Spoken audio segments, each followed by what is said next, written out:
রিক্সা শ্রমিক সকল শ্রমিককে একত্র করার বরাদ্দটা আছে আপনারা শ্রমিকের মাঝে এই জয়পুরহাট জেলা শ্রমিকদের সন্তানদের জন্য চাকরির প্রথমে চালু করা হয়।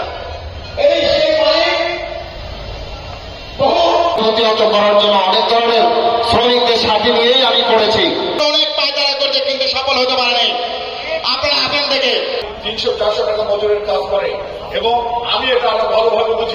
2026 সাল থেকে 1,17,00,000 টাকা মানুষের থেকে আজকের এই আলোচনা সভা এবং বাস্তবিক অনুষ্ঠানের ইউরোপে এই জন্য দক্ষ শ্রমিক তৈরি করার জন্য একটা কনস্ট্রাকশন তৈরি হচ্ছে যার ব্যয় 20 থেকে কেন্দ্রিক বাইসেন্দ্রা বলা যায় সে একটা গার্জিয়ানকারী মালিক।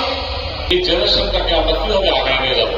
আমি আমার শ্রম দিতে দিতে শেষ আগায় গেছি, কিন্তু আমার বাচ্চারা অথবা নাতিপুতরা যদি শ্রম দেয় এই সচেতন হিসেবে দেখে না। তাই আপনাদেরকে সচেতন হয়ে আমরা আগামী দিনে যে